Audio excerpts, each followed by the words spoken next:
우리 삶의 성취 하나님 말씀 열왕기하 5장 1절에서 14절까지 저와 여러분 한 절씩 교독하겠습니다. 제가 먼저 읽겠습니다. 아람 왕의 군대 장관 나아만은 그의 주인 앞에서 크고 존귀한 자니 이는 여호와께서 전에 그에게 아람을 구원하게 하셨음이라. 그는 큰 용사이나 나병 환자더라. 전에 아람 사람이 떼를 지어 나가서 이스라엘 땅에서 어린 소녀 하나를 사로잡음에 그가 나아만의 아내에게 수종들더니 그의 여주인에게 이르되 우리 주인이 사마리아에 계신 선지자 앞에 계셨으면 좋겠나이다. 그가 그 나병을 고치리이다 하는지라. 나아만이 들어가서 그의 주인께 아뢰어 이르되 이스라엘 땅에서 온 소녀의 말이 이러이러하더이다 하니 아람 왕이 이르되 갈지어다. 이제 내가 이스라엘 왕에게 그를 보내리라 하더라. 나아만이 곧 떠날새 은 10달란트와 금 6,000개와 의복 10벌을 가지고 가서 이스라엘 왕에게 그 글을 전하니 일렀으되 내가 내 신하 나아만을 당신에게 보내오니 이 글이 당신에게 이르거든 당신은 그의 나병을 고쳐 주소서 하였더라. 이스라엘 왕이 그 글을 읽고 자기 옷을 찢으며 이르되 내가 사람을 죽이고 살리는 하나님이냐? 그가 어찌하여 사람을 내게로 보내 그의 나병을 고치라 하느냐? 너희는 깊이 생각하고 저 왕이 틈을 타서 나와 더불어 시비하려 함인 줄 알라 하니라. 하나님의 사람 엘리사가 이스라엘 왕이 자기의 옷을 찢었다 함을 듣고 왕에게 보내 이르되 왕이 어찌하여 옷을 찢었나이까? 그 사람을 내게로 오게 하소서. 그가 이스라엘 중에 선지자가 있는 줄을 알리이다 하니라. 나아만이 이에 말들과 병거들을 거느리고 이르러 엘리사의 집 문에 서니 엘리사가 사자를 그에게 보내 이르되 너는 가서 요단강에 몸을 7번 씻으라. 내 살이 회복되어 깨끗하리라 하는지라. 나아만이 노하여 물러가며 이르되 내 생각에는 그가 내게로 나와 서서 그의 하나님 여호와 이름을 부르고 그의 손을 그 부위에 흔들어 나병을 고칠까 하였도다.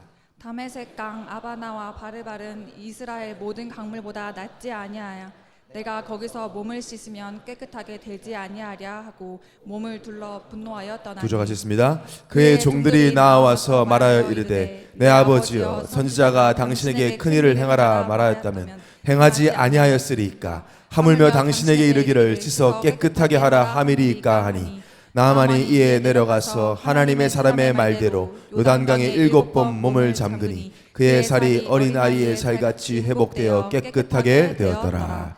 아멘. 신앙 고백하겠습니다. 주는 그리스도시요 살아계신 하나님의 아들이십니다. 아멘. 옆에 사람 인사합시다. 당신이 교회입니다.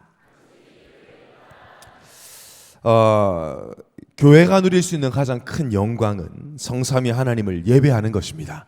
오늘이 우리 인생 가장 영광스러운 예배의 날 되기를 예수님 이름으로 축원합니다. 이거들의 말씀 가지고 나는 나아만입니다라는 제목으로 말씀을 증거하겠습니다. 얼마 전에 뉴스를 봤는데 기사 제목이 부자로 죽지 않겠다라는 제목의 기사였습니다.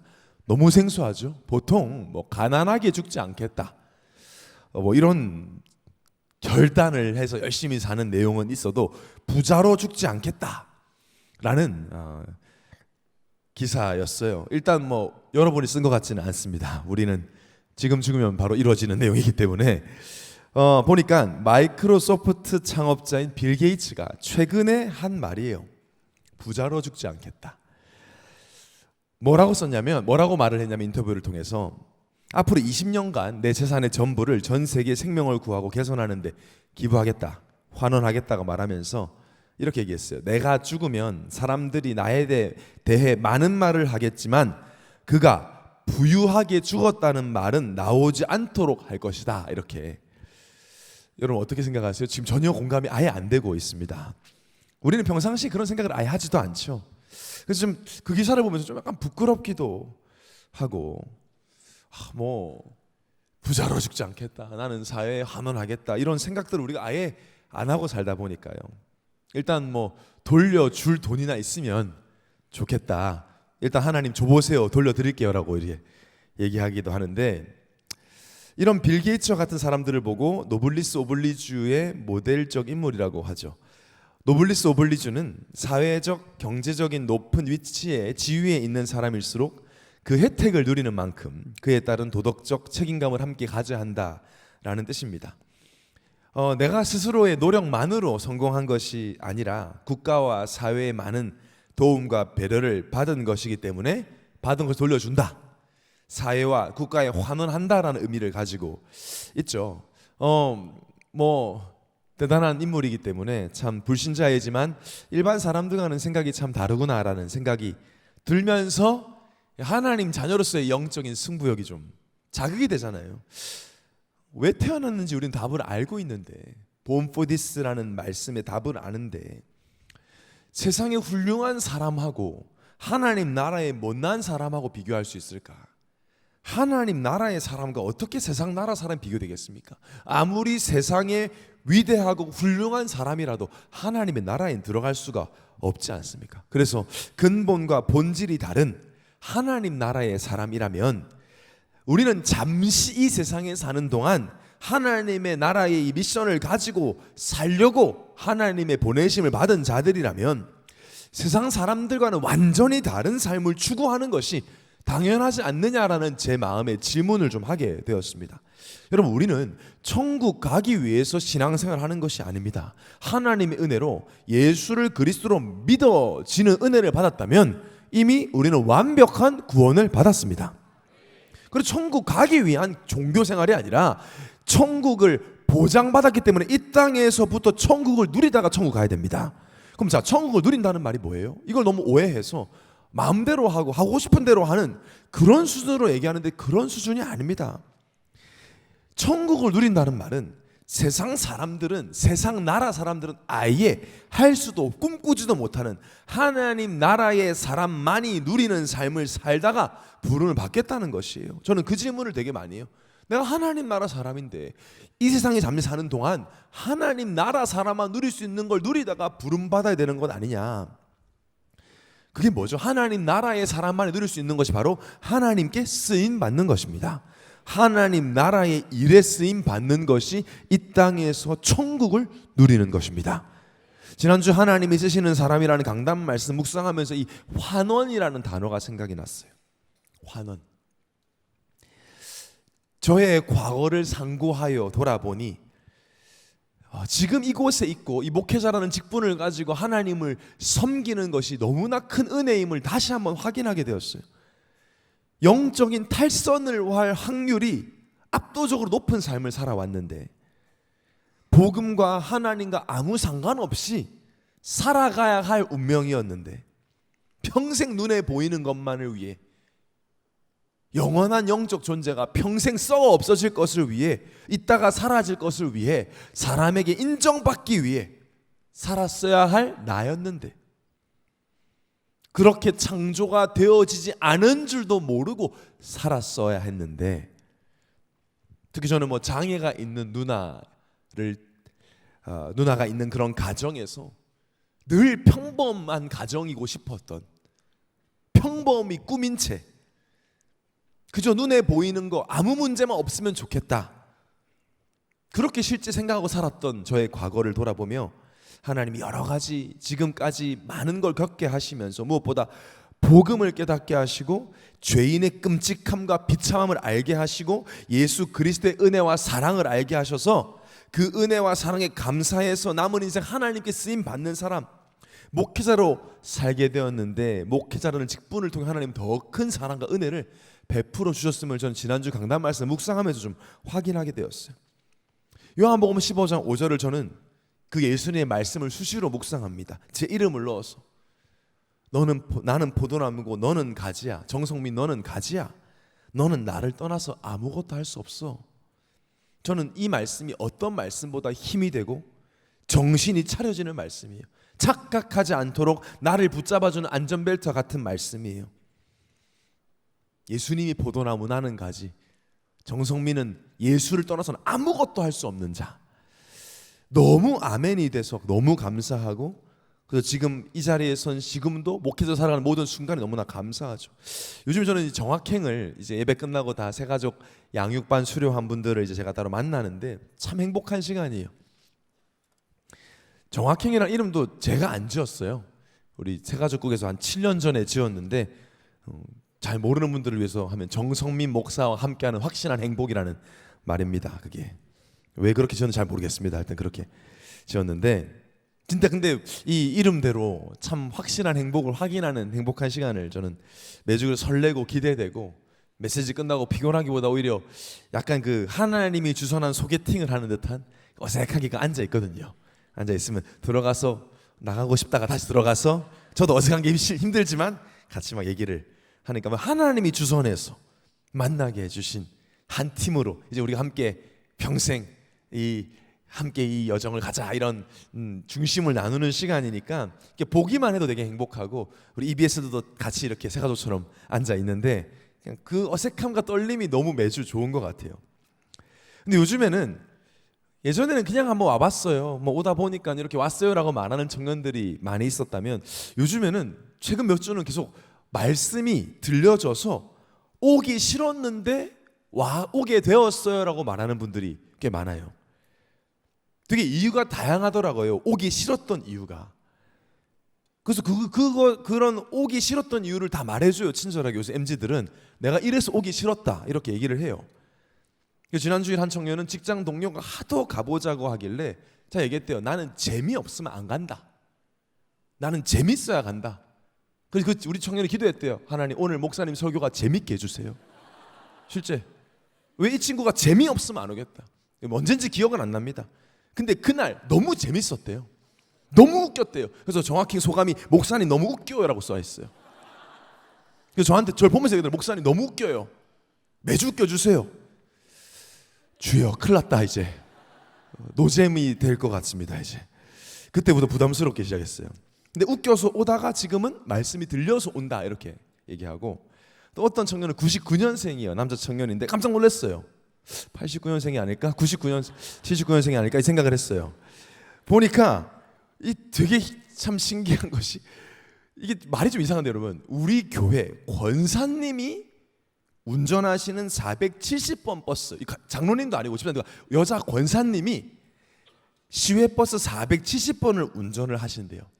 권사님이 운전기사인 권사님도 잘 없잖아요. 근데 470번 버스를 운전하는 권사님이 운전하는 버스를 8년을 탔대요. 이 친구가 8년 동안 이 권사님이 전도를 했대요. 아니 버스 기사하고 대화하는 것도 이상한데 버스 기사인 권사님 아줌마에게 말을 거는 이 청년이나 말을 거는 청년에게 전도하는 권사님이나 너무 이상하잖아요. 그 그림 자체가. 다른 교회 다니고 있었는데 어쩌다 하다가 이제 권사님이 8년 동안 470 버스를 8년 동안 타면서 얘기한 것도 이상하고 권사님을 만난 것도 신기하고 아니 버스 그 기사가 얼마나 많아요. 근데 이 청년이 보니까 자기는 어른들이 편하대요. 구수하더라고요. 스타일이 99년생 다시 한번 민증을 꼭 한번 보고 싶은 그런 친구인데 그러다가 하나님의 시간 받아서 왔는데 말씀이 들린다. 이렇게. 또 어떤 청년은 교회가 너무 싫을 때 자기 혐오스럽고 교회를 미워하고 적대시했는데 죽을 것 같이 힘드니까 오빠가 교회를 다녀서 한번 들어봐라. 이럴 땐 정선민 목사님 말씀은 죽을 것 같을 때 들어야 들린다. 근데 들었는데 내 이야기를 하시네. 그 다음 주 동안 오빠가 일렀나? 왜 또 내 얘기하지? 그 다음 주 또 그러니까 이 친구가 저분은 심리 마술사구나. 자기가 말해서 저분은 심리 마술사. 제가 얘기했어요. 마술사 아닙니다. 목사입니다. 똑같은 사자긴 한데 그 정도로 하나님 말씀이 들려서 왔다. 여러분 그냥 듣지만 저는요 얼마나 제가 뭐 대단합니까? 정말 목회자라는 직분을 가지고 말씀 전달하는데 선물 같은 거예요. 내가 어떻게 이 영혼들이 예배의 자리에서 예배를 회복하는 일에 내가 쓰임 받을 수 있나 나 같은 게 직분은 진정 하나님의 선물이구나. 다 받았으니까 돌려드려야 되겠다. 환원. 하나님 나라에 나의 일생을 돌려드려야 되겠다. 완전히 하나님 나라를 위해서 환원해야 되겠다. 이 사랑을 이 모든 청년들과 모든 가정들의 나라들의 전달한 남은 삶을 살아야겠다고 결단하는 한 주가 아니었어요. 그래서 저는 요즘 저의 관심은 어떻게 아무도 하지 않는 사역을 할까? 어떻게 아무도 가지 않는 길을 할까? 아무도 돌아보지 않는 그곳을 나는 어떻게 살릴까를 기도해요. 빌 게이츠가 부자로 죽지 않겠다고 말한 걸 보면 저는 오히려 나는 나만 구원받고 절대 죽지 않고 모두를 살리고 천국 가겠다라는 결단이 되어졌어요. 왜냐? 다 받았으니까. 왜냐? 저와 여러분은 나아만이었으니까. 오늘 6월 키워드는 나아만입니다. 이런 키워드를 저도 붙잡고 전달한 적은 없습니다. 나아만 장군의 실제 사건 속에 너무나 선명한 복음이 담겨 있습니다. 아마 새가족들은 나아만이라는 이름을 처음 들어봤을 겁니다. 괜찮습니다. 옆에 있는 순장도 아는 척하지만 아예 모릅니다. 여러분이 잘 아는 다윗 왕, 다윗, 이스라엘의 왕이죠. 이스라엘의 그 다음 왕이 다윗의 아들 솔로몬이었습니다. 솔로몬 통치 말기에 극심한 우상 숭배의 결과로 이스라엘은 지금의 우리나라 남북이 갈라졌듯이 북이스라엘 남유다로 갈라져 버립니다. 분열이 돼요. 당시 북쪽 이스라엘에서 활동했던 선지자가 엘리야예요. 여러분 알죠? 막 신비한 능력을 가지고 이스라엘 지도자였던 엘리야. 그 엘리야의 제자가 엘리사라는 지도자입니다. 이름 비슷해서 헷갈릴 수 있지만 엘리야의 제자가 엘리사예요. 당시 이스라엘은 지금의 우리나라처럼 중국과 우리가 국경을 이렇게 닿아 있듯이 북한 쪽으로 가면 아람 나라라는 나라와 국경을 맞대고 있었습니다. 당시 아람이라는 나라는 이스라엘보다 훨씬 강대국이었어요. 그러다 보니까 이스라엘과 잦은 충돌, 막 포로 삼고 이러진 않았지만 잦은 충돌로 인해서 적대적인 관계였어요. 그 아람 나라의 대표적인 장군이 바로 나아만이에요. 지금으로 말하면 국방부 장관급, 최고 사령관급의 아람 나라의 최고 장군. 오늘 본문에 뭐라고 하죠? 아람 나라를 구했다라고 할 정도의 명성과 지위가 있었던 전 아람 나라 전 왕을 포함한 모든 국민의 지지를 받는 그 사람이 나아만 장군이었습니다. 나아만은 사람 이름이죠. 그런데 이 나아만 장군이 나병, 이전으로 치면 문둥병, 지금으로 말하면 한센병이라고 하는 피부가 썩어 점점 출혈이 심해짐에도 감각을 느끼지 못해서 죽는 당시는 불치병이었던 나병에 걸린 겁니다. 자, 구약시대 기원전 800년 아람나라 장군 나아만이 나병에 걸린 것과 지금 나랑 무슨 상관이 있냐? 매우 상관이 있습니다.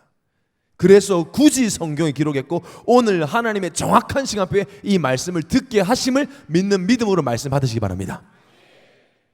이스라엘 사람도 아닌 이방인 나아만의 이야기를 굳이 왜 오늘 저와 여러분에게 하나님이 하실까?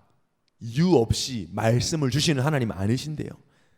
6월 한 달 동안 이 나아만에 대해서 우리는 나아만이 받은 응답이 우리의 응답이 되고 그것을 넘어 나아만 장군의 복음이 나의 복음이 되는 은혜를 누리게 될 것입니다. 지금 그저 일개 한 사람의 병이 걸렸다 나았다는 하는 말씀을 드리는 것이 아니죠. 우리는 말씀을 통해 언제든지 시대와 현장을 올바로 볼 수 있어야 합니다. 올해 그 땅을 우리에게 주시라고 약속하신 그 말씀의 가장 중요한 건 믿음의 눈이었어요. 믿음의 눈이라고 말하니까 하면 된다 할 수 있다는 긍정적 사고 방식이 아니라 모든 것을 말씀과 복음 중심으로 볼 수 있는 눈을 하나님이 올해 우리에게 주실 것입니다.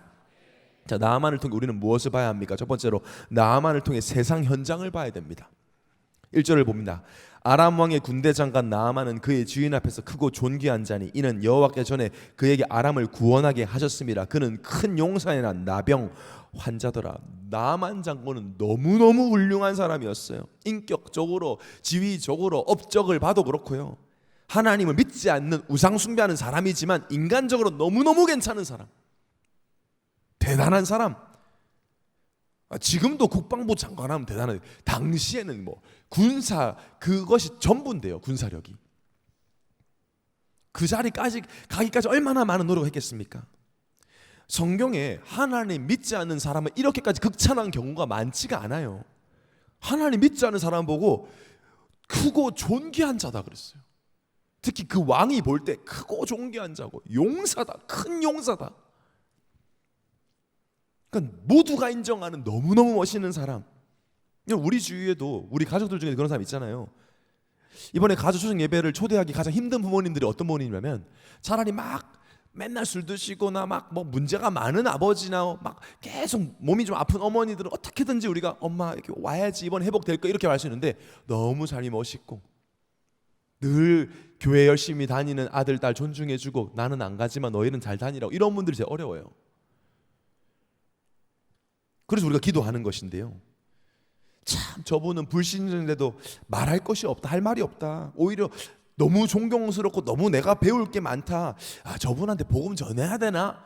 그렇게 느낄 만한 사람이 나아만 장군이었어요. 대표적인 인물이에요.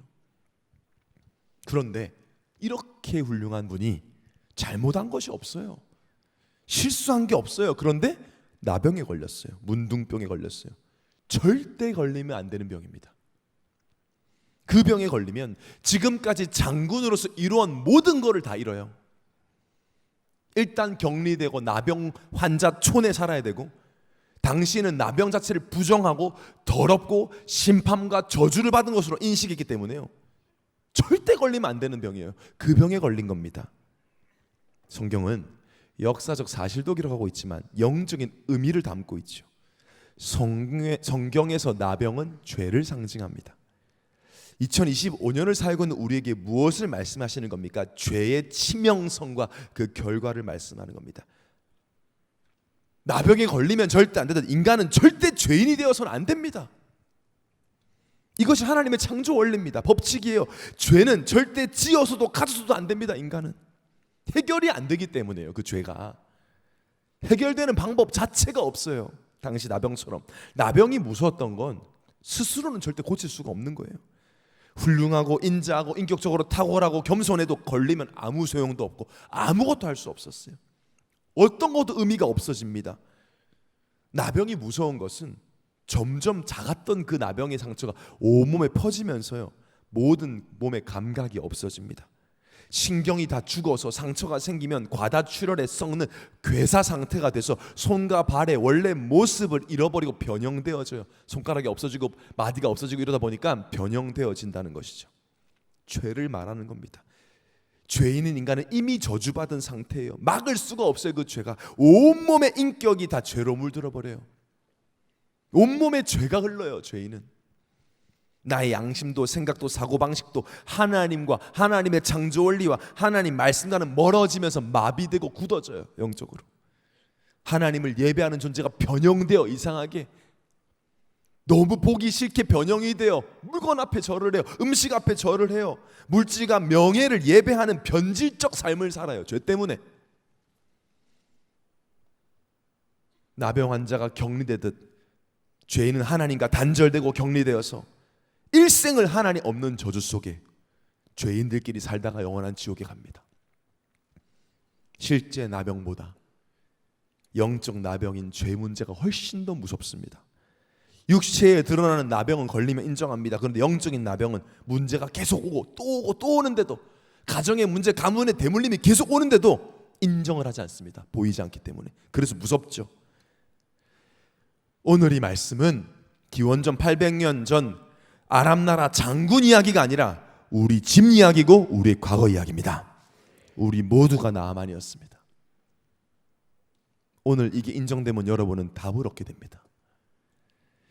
우리 아빠가, 우리 엄마가, 우리 할아버지 할머니가 다 나아만이었습니다. 너무 좋으신 분들, 너무 훌륭한 분들인데 절대 걸리면 안 되는 영적인 나병을 가지고 태어났을 뿐입니다. 로마 3장 23절에 모든 사람이 죄를 범하였으며 하나님의 영광에 이르지 못하는 변형된 존재가 되었다. 모든 사람, 저 속에 우리 엄마도 우리 아빠도 우리 부모님 우리 할아버지 할머니 다 들어있는 거예요. 저 안에. 로마 3장 10절에 의인은 없나니 하나도 없다. 영적 나병 환자가 아닌 사람 아무도 없다. 그런데 왜 잘 살아요? 잘 산다고요? 안 보일 뿐이에요. 나만이 나병 환자인 줄 당시에 아무도 몰랐습니다. 왜냐? 군복 입고 있잖아요. 나만은 장군입니다. 얼마나 화려하고 멋진 군복을 입었겠습니까? 아무도 입을 수 없는 특별히 나만만을 위해 제작된 군복을 입었어요. 멋지고 위대한 장군이에요. 눈으로 보면. 아무도 몰랐어요.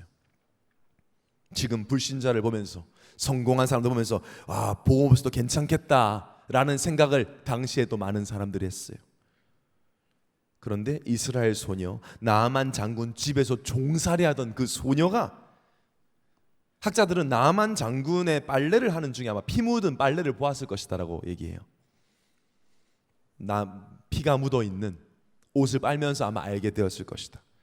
알게 된 거죠. 나아만 장군이 지금 나병에 걸렸다. 그래서 이 소녀가 나아만 장군 아내에게 말합니다. 3절에 그의 여주인에게 이르되 우리 주인이 사마리아에 계신 선지자 앞에 계셨으면 좋겠나이다. 그가 그 나병을 고치리이다. 근데 지금 나아만은 너무 갈급한 상태예요. 모든 걸 다 잃게 생기고 목숨도 위태롭게 되었어요. 그래서 이 소녀의 말을 듣습니다. 듣고 갈급하니까 듣고 왕과 관계가 굉장히 좋으니까 아람 나라 왕에게 가서 부탁을 해요. 우리가 이스라엘과 나라 관계가 좀 별로 안 좋지만 그 나라의 엘리사라는 선지자가 이 병 고칠 수 있다는데 좀 정치적으로 얘기를 해주십시오. 그 왕이 나만이 부탁하니까, 나라를 구한 용사가 부탁하니까 바로 이스라엘 왕에게 연락을 합니다. 지금으로 말하면 뭐 카톡 보냈겠지만 당신 그게 없잖아요. 6절에 보니까 이스라엘 왕의 그 글을 전하니 일렀을 때 내가 내 신하 나아만을 당신에게 보내오니 이 글이 당신에게 이르거든 당신은 그의 나병을 고쳐 주소서. 이 글을 받은 이스라엘 왕이 너무 황당한 거예요. 갑자기 적대국가 또 자기보다 강한 나라의 왕이 우리 나아만 보낼게, 병 좀 고쳐라, 나병 좀 고쳐줘라, 이렇게 보낸 거예요. 아마 성경에는 안 나왔지만 욕을 했을 거예요, 이스라엘 왕이. 7절에 약간 그게 느껴져요. 욕을 쓰진 않았지만 7절에 보니까 이스라엘 왕이 그 글을 읽고 자기 옷을 찢으며 이렇게 뭘 써서 무슨 말을 했죠. 그냥 찢지는 않았을 것 같아요. 그러면서 막 내가 사람을 살리고 저 하나님이냐, 지금 나병 고치러 내가 어떻게 고치냐, 이거 시비 거는 거다, 이거 지금 우리 지금 이스라엘 무너뜨리려고 지금 못 고쳤냐, 너네 죽여버릴 거야, 이렇게 지금 우리를 공격하려고 하는 거다, 좀 알아봐라. 이거 이해가 안 되니까 갑자기 왜 이런 일이 생겼는지 노발대발한 겁니다. 그러니까 왕이, 이스라엘 또 왕이 막 옷 찢었다는 얘기를 엘리사가 들었어요. 엘리사가 왜 옷을 찢고 그러세요? 저한테 보내세요. 근데 여러분 재밌는 게 나아만 장군이 갑니다. 허락받고 가는데 온갖 똥폼을 다 잡아보면서 가요. 나병 환자 주제에 죽어가면서요, 무슨 말 몇 개 데리고 병사 끌고 막 전쟁 나가는 것도 아닌데 지금 자기 병 고치러 가는데도 온갖 폼을 포장을 다 한 상태로, 봐봐 내가 잘 나가는 장군이야 내가. 아니 최대한 불쌍하게 보여야 되는 거 아니에요? 막 나병 환자처럼. 아니에요. 끝까지 죽어가면서 자존심. 이게 무슨 모습입니까? 우리 모습, 현장 모습, 우리 부모님 모습, 우리 가정 모습. 무엇을 말하고자 합니까? 성경이 나병보다 더 무서운 것이 내 생각에는, 이걸 못 버려요. 하나님은요, 우리의 지금 현실 문제를 못 고쳐서 놔두시는 게 아닙니다. 내 생각에는 이 영적인 병부터 고치려고 하세요. 내 생각, 내 기준, 내 경험, 그 굳어버린 자기 중심적 그 저주받은 아담으로부터 시작돼서 지금까지 내가 내 인생의 주인이고 내가 하나님 되고 싶은 그 영적 질병부터 하나님은 치유하려고 하십니다. 6월 달에 완전히 치유받는 은혜 임하시기를 바랍니다. 그렇게 나아만이 죽어가면서 그렇게 왔다니까요. 지금 온갖 폼을 다 잡고 의기양양하게 왔어요. 자, 그랬더니 이렇게 찾아온 나아만 장군을 엘리사가 만나주지도 않습니다. 10절에 보세요. 엘리사가 사자를 그에게 보내 이르되, 자기가 간 게 아니에요. 엘리사 자기 밑에 사람 보낸 거예요. 전해주는 겁니다. 너는 가서 요단강에 7번 몸을 씻고 가라. 그러니까 생각해 보세요, 여러분. 그렇게 왔는데 말 타고 오랜 시간 왔어요. 병사들을 끌고 간 나아만 장군에게 온갖 폼 다 잡고 나아만 장군에게 엘리사도 아니고 엘리사 신하 가더니 저기 강에서 씻고 가시랍니다. 나아만 난리가 났습니다. 우리가 말하는 내가 누군지 알아를 시전하기 시작해요. 완전히 긁혔어요. 지금 나병 환자인데 죽어가면서도 생각해, 자존심에, 성공에. 무섭죠 여러분. 어쩜 이렇게 지금 우리 모습입니까? 11절에 보세요. 나아만이 노하여 물러가며 이르되, 가자. 안 해. 그러면서 내 생각에는 그가 내게로 와서, 엘리사가 나한테 와서 서서 그의 하나님 여호와 이름 부르고, 자기가 뭘 알아요 하나님에 대해서? 엘리사가 어떤 사람인지 알아요? 모르면서 자기 생각을 얘기하는 겁니다. 그 손을 좀 내 부위에다가 막 흔들어주고, 그래서 나병 고칠 줄 알았지. 다메섹 강 아바나와 바르발, 아람 나라에 있는 강. 우리로 치면 한강이 더 크지 뭐. 우리는 그런 강이 없냐? 가자. 내가 거기서 몸을 씻으면 되지. 뭐하러 내가 지금 이스라엘 요단강 조그만 데 가가지고 몸 씻으라고. 열받았어. 아니 죽어가면서 답이 없으면서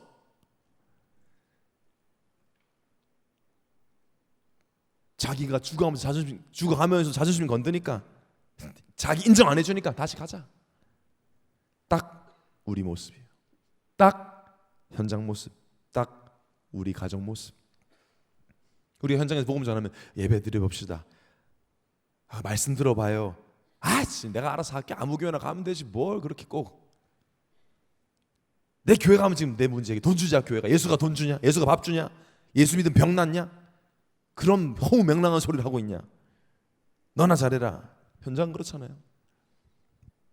죽어가면서도 옷 안에는 피와 고름이 뒤섞여 뒤범벅이 되어 있으면서도 온갖 상처, 아픔, 그 영적인 문제 다 가지고 있으면서도 노력해봤자 대안도 없으면서도 하나님의 은혜가 임하지 않으니까 믿어지지도 않는 거죠. 이런 현장을 우리가 어떻게 살리고 치유할 수 있습니까? 나와 내 가정과 현장의 영적 나병인 죄 문제를 어떻게 해결할 수 있습니까? 여러분, 엘리사가 교만해서 건방지게 나아만을 테스트하는 게 아닙니다. 엘리사는 완벽하고 완전한 복음을 전했습니다. 두 번째로 엘리사가 전한 복음입니다. 10절을 보겠습니다. 엘리사가 사자를 그에게 보내 이르되 너는 가서 요단강에 몸을 7번 씻으라. 내 살이 회복되어 깨끗하리라 하는지라. 요단강에 7번 몸을 씻으라는 게 목사님 무슨 복음입니까? 그 나만 성질 테스트하는 거 아닙니까? 아닙니다. 영적인 의미를 보면 굉장한 완전한 복음이 들어있어요. 피부가 썩어가는 나병 환자에게 내 살이 회복되어 깨끗하리라. 이게 무슨 말이에요? 세상에는 없는 근원적 치유를 말하는 것입니다. 병의 근원을 해결하겠다는 거예요. 단순한 일시적인 피부 완화 증상이 아니라 그게 종교거든요. 지금 문제, 여러분 구태도 잠깐 해결돼요. 뭔가 내가 열심히 빌면 잠깐 해결되는 것처럼 보여요. 그래서 다른 종교에서 뭔가 체험한 사람들이 복음이 잘 안 들어가요. 내가 불보 108배를 몇 번 했더니 병 나았다. 그 사람들은 그것만 해요. 내가 마리아상에 엎드려가지고 뭘 했더니 갑자기 뭐가 해결됐다면 그것만 한다니까요. 해결되는 것처럼 보여요. 그게 종교입니다. 여러분 피부가 아픈 사람에게 스테로이드 크림 같은 거 바르면 잠깐 시원해요. 근데 근원 해결되자면 더 썩고 나중에 더 많은 약을 발라야 되고 나중에 마약 같은 걸 써야 돼요.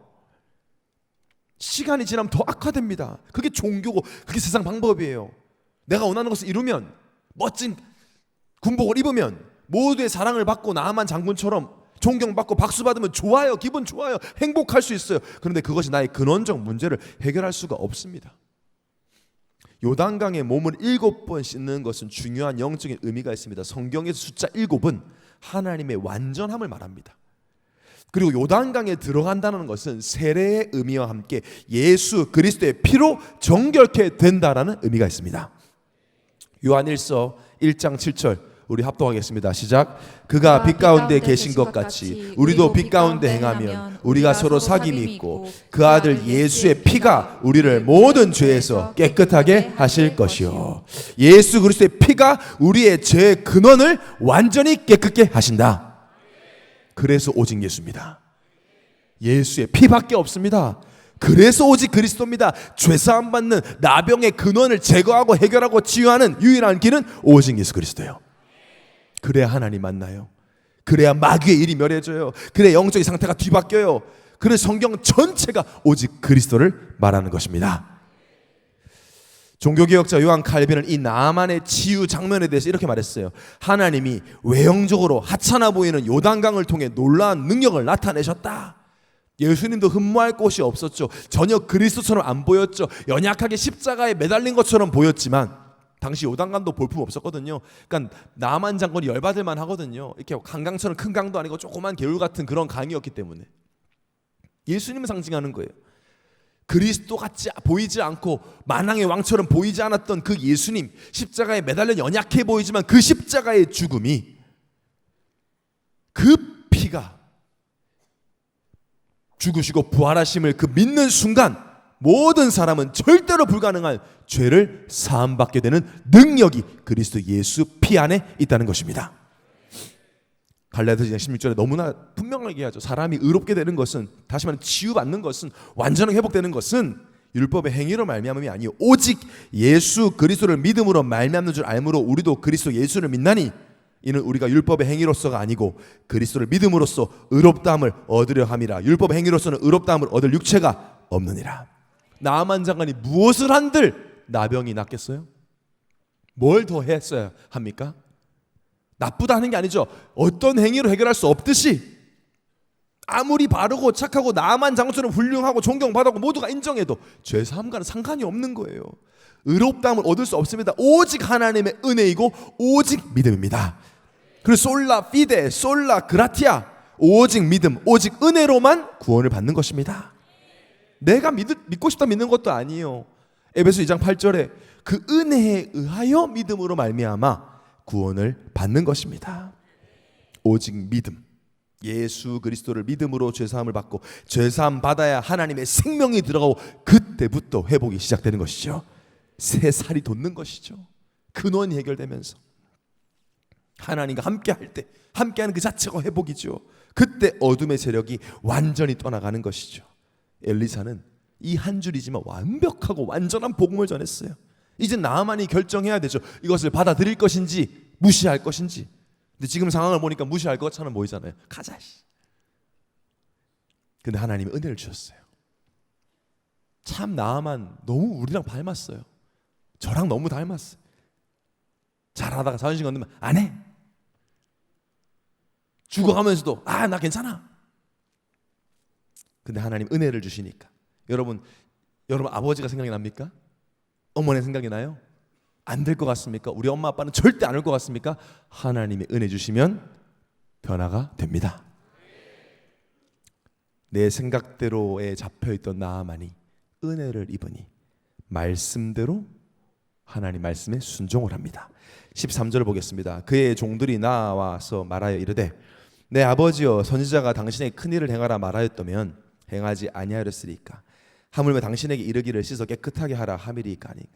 나만은 아직 똑같아요. 자기 생에 잡혀가지고 긁혀가지고 기분 나빠서 집에 가려는데 주위에 종들이 설득을 해요. 참 이것도 만남의 축복이죠. 설득하는 겁니다. 지금 죽어가는 사람 설득해요. 이게 전도하는 것 같아요. 설득해요. 죽어가는데.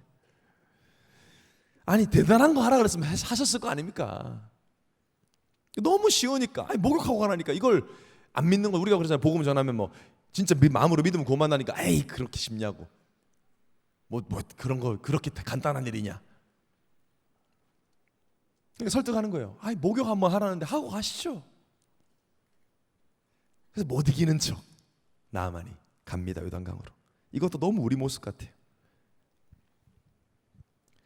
하나님 은혜를 주십니다. 14절에 보겠습니다. 나아만이 이에 내려가서 하나님의 사람의 말대로 요단강에 7번 몸을 잠그니 그의 살이 어린아이의 살같이 회복되어 깨끗하게 되었더라. 내 생각대로 이 문제를 간단히 이겨버리는 힘은 바로 말씀대로 살아가는 것입니다. 만약에 이 말씀을 내 생각대로에 잡혀서 무시해버렸으면 나아만은 나병이 해결되지 않고 곧 죽었겠지요. 하나님의 은혜로 하나님의 사람의 말대로 말씀대로 요단강에 갑니다.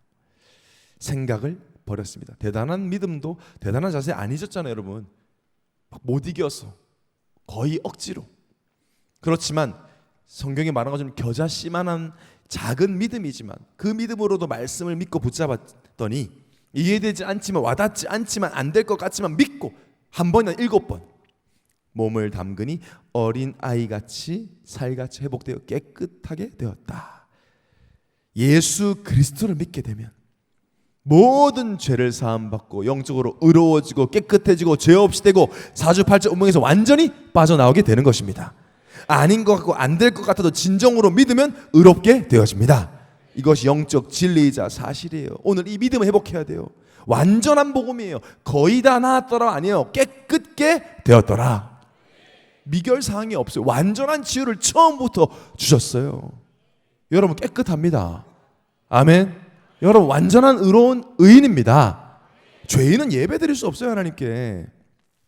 나만이 한 건 뭐였어요? 말씀대로. 말씀 믿고 순종했어요. 우리 이야기죠. 나만이었던 내가 은혜를 받아 지금 깨끗게 되었다. 하나님의 자녀가 되었다. 그래서 우리는 이 불신 가족에게 이 은혜가 임하도록 이번 한 주간 기도하는 것입니다. 이미 교회를 다니는 가족도 마찬가지로 자꾸 가족 초청 예배하니까 불신 가족만 초청하는데 아니에요. 교회를 왔다 갔다 하면서도 이 행복 없고 여전히 나만까지 사는 분들 많아요. 그래서 이 다음 주의 예배가 모든 온 가족이 우리가 나만이었으면 인정하고 하나님께 참된 감사의 예배가 회복되는 가족 초청 예배가 되도록 믿고 기도하시기를 바랍니다. 자, 결론입니다. 오늘 본문에서 사실 제일 중요한 사람은 나만이 아니에요. 누구죠? 이스라엘 소녀예요. 이 소녀가 말해주지 않았으면 이게 시작이 안 됐어요. 아무 힘 없는 그냥 나만이 어쩌면 억지로 데려와서 빼앗아서 그냥 이스라엘 소녀 여자아이를 종으로 삼아서 그냥 자기 살림 살게 하는 건데, 돌보게 하는 것인데, 이 소녀는 본 걸 말해줬을 뿐이에요. 그런데 그것이 나만의 인생을 뒤바꾸고 나만을 구원하는 데 쓰임받게 되었습니다. 소녀가 한 거라고는 길 안내해줬어요. 가보세요. 저기 가면 답이 있어요. 저기 가보셔요. 고쳐주신대요. 우리가 이 이스라엘 소녀처럼 살면 돼요. 예수님이 그리스도세요. 예수 그리스도가 하나님 만나는 길이세요. 예수 그리스도 믿고 하나님 자녀 되면 모든 근원 문제가 해결됩니다. 영생을 얻습니다. 하나님 자녀가 됩니다. 여러분 돌아오는 주 중에 현장에 가서 가족들 만날 때 이거 얘기해 주세요. 어렵게 생각하지 마세요. 대단한 얘기하는 것처럼 하지 마세요. 길 안내해 주세요. 예수님 믿으시면 됩니다. 예수 그리스도 믿어야 구원을 받습니다. 아무 힘도 내세울 것도 권력도 없었던 이스라엘 소녀, 종이었고 노예였지만 그 소녀의 말 한마디로 나아만은 나병이 낫고 안 낫고 이전에 구원받은 하나님의 자녀가 되었어요. 우리는 연약해도 우리의 왕은 예수 그리스도이십니다. 우리는 부족해도 우리의 지사장은 예수 그리스도십니다. 우리는 무능해도 우리의 선지자는 예수 그리스도십니다. 전해주면 됩니다. 우리 가정과 가문에 대대로 내려온 영적 나병이 치유되는 가족 초청 예배가 될 것입니다. 한 주간 이미 승리했다는 믿음으로, 기도로 영적 싸움 싸워 승리하는 여러분 되시기를 예수님으로 축원합니다.